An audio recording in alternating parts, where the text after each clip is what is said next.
Danke bafethu, welcome back to Nkulisi Wakho. Ngicela ningakhohlwa ukulike and subscribe. Ngifuna singeneni emagameni wecoach eKaizer Chiefs ukuthi utheni ngo-Ox Mthethwa laphana. Uthi iplayer elibaluleke kakhulu for iKaizer Chiefs. Uthi basebenza nomthethwa kakhulu laphana, and uthi umthethwa uyabasiza laphana mekumakwa laphana ku-defense.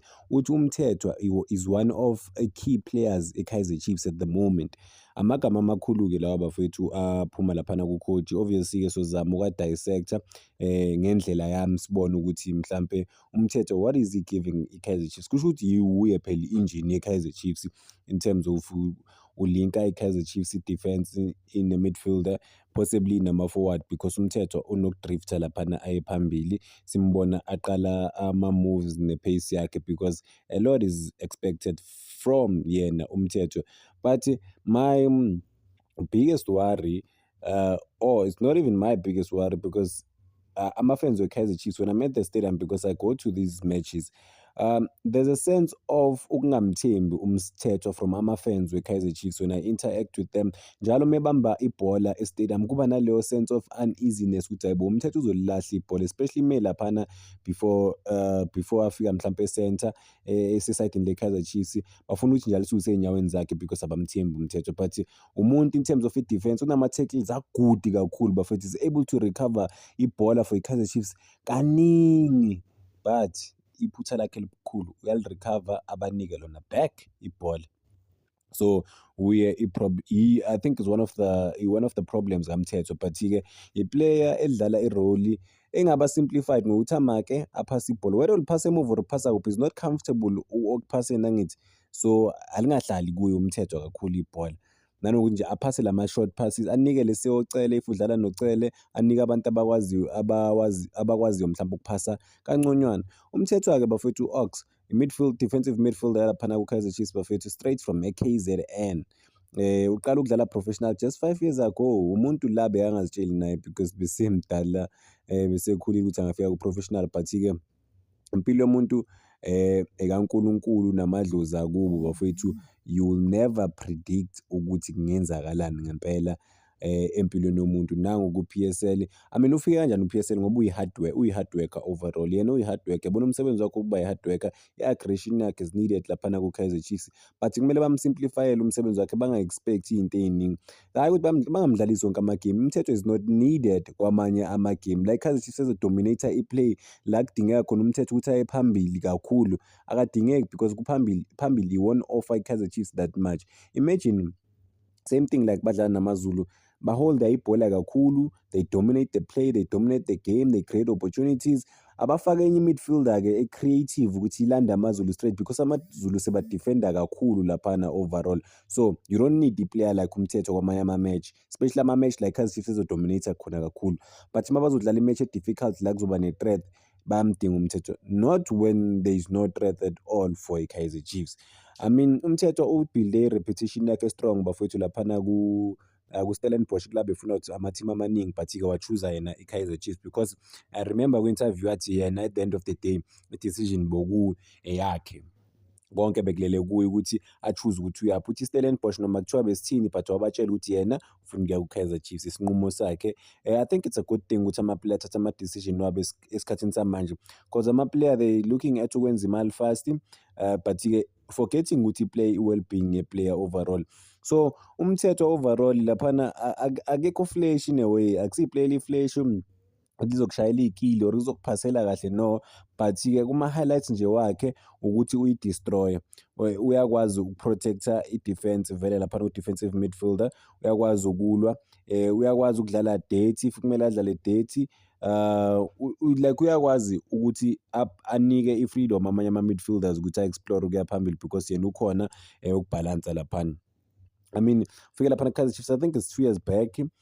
Obviously ukufika ku-Kaizer Chiefs bafethu akusiyi small role at all, cause is expected kahle kahle i-role ayidlalayo i-role le kaKatsande straight bafethu. Nemkhumbula uKatsande bekayi-stop nonsense laphana ku-Kaizer Chiefs. I think we can also track back before Katsande sithi ubani uTinashe Nengomashe, yes that was the player, naye same type of a player. I-game model ye-Kaizer Chiefs-ke le identity ye-Kaizer Chiefs ukuthi banomuntu odestroyayo, umsebenzi wakhe nje ukudestroya, ukuthi nje i-team ama-opposition team izinto abazama ukuhlanganisa uyazidestroya and then unika ibhola laba well equipped ukuthi benze izinto zenzeka. I mean enye into u-coach ayimentionile ukuthi uthanda uthi une-big mindset overall. I think la ukhuluma nge-resilience yakhe ukuthi Umthetho he can give so much for i-Kaizer Chiefs. Siyazi ukuthi they're still trying to build a stable team. Obviously-ke ba-frustrated by inconsistency. I think ama-fans mostly are frustrated ngokuthi Kaizer Chiefs idropha ama-points, igeja ama-opportunities amaningi, but-ke through that-ke u-Ox Umthetho unconywa yi-coach ukuthi ukhame udiscipline, ufocus, i-mindset yakhe strong kakhulu nanokuthi i-contribute kakhulu for i-Kaizer Chiefs. I-type of i-play obviously bafethu leli elingadrophi i-energy. I mean the energy is the same from start to finish. Umthetho will give you that thing, the energy, the bravado persona, leyo nkani, but-ke because of uyaleka kwamanye ama-department izinto zakhe ziba overshadowed by what he is lacking. This thing of giving the ball away, it's a big problem bafethu. You cannot win the ball and then give it away immediately, but noma simcriticize Umthetho, but also label izinto ezi-important azenza. I mean ama-tackles bafethu angazi ukuthi urecover amabhola ayingakhi ngegame lo muntu lo important kakhulu. Mengakwazi ukuphasa, hayi ngiyakutshela-ke lapho, ngiyakutshela lapho. So I mean obviously i-mindset le khuluma u-coach akhuluma ngayo iyo-ke em-separator from ama-players a-good kunaye lesi ama-great leaders overall. I mean uyaprove ukuthi okay ku-Kaizer Chiefs uzofighter for i-team, is willing to give everything for i-team ukuthi ayithathe i-team ayibeke esicongweni, but-ke he can't fight alone. Yabona inkani kaMthetho ibalulekile for i-Kaizer Chiefs. Imagine wonke ama-player ku-Kaizer Chiefs abe naleyo nkani leyo. I mean every game kuba i-war in a way. Khona ama-player well equipped but baleke i-mentality. Like uMduduzi Shabalala akanayo winning mentality. Uyi-player eli-strong impela in terms of i-Kaizer Chiefs, angaba i-future South African football, but akana winning mentality lo muntu loyo. Nix, zero. He was one of my favorite players. That is why I'm frustrated ngaye, because uMduduzi Shabalala, I think sana 4 years ku-Kaizer Chiefs, he was supposed to be elevated, to elevate himself to the top, but udlala iy'tayela, ukushayela istayela noma eshaya. I think khona lama-fans bewa-frustrated khona kule game le. Uthola i-chance, it drops, ibhola libuyela kuye, ulishaya ngesitayela, ushaya futhi ngaphandle. So I mean mawumbheka uleka like inkani le, yabona makangaba nenkani azitshela ukuthi i-war for 90 minutes kuningi angakwenza uMduduzi Shabalala, but ufuna uyisichomani anyway, angimazi udlalela amakhamera or udlalelani. So but ngaba i-play important kakhulu, super talented, but is letting himself down ukuthi abe memorable for i-Kaizer Chiefs, abe remembered. Simbonile, I think ngikhulume ngaye futhi izolo, so ukuthi uqeda ukore egoli uthi ama-fans awathula akhuluma kakhulu. Hayi bo bafowethu, hayi bo. Ama-fans angakhuluma kakhulu, they have every right to criticize. Ama-fans aye-stadium ngo-7:30 igame iphele ngo-9. Abanye bahlala eSoweto ama-locally, abanye bahlala ko-Joburg, abanye basuka ko-Pitori. They wanna experience i-Kaizer Chiefs only for i-Kaizer Chiefs ukuthi ibanike lento le ebanike yona. That's not nice. That's not nice bafowethu. But-ke okwamanje nje ngizoyibamba lana. Ngicela ukuthi danku bafowethu, ngicela ningakhohlwa uku-like and subscribe. Wait, before, I mean ngichaza ukuthi le ndaba kaMthetho sibuyeleni kuyo man. Hayi sengifuna ukuyivala ngoShabalala kanti ngifocuse kuMthetho la. So I mean okay, njengoba i-midfielder, ayi-defensive midfielder, obviously he might be misunderstood in a way. Abantu bangazi umsebenzi wakhe ukuthini, bacabanga ukuthi i-value yakhe ukuya phambili kakhulu, bafila ngathi mhlampe akenzi umsebenzi wakhe, kanti umsebenzi wakhe la wabizele egroundini yawenza, which is ukucover i-defense, noku-intercepta ama-passes, nokushaya ama-tackles. Distribution yakhe kumele ibe simple, aphase umuntu oseduze kwakhe kuphela.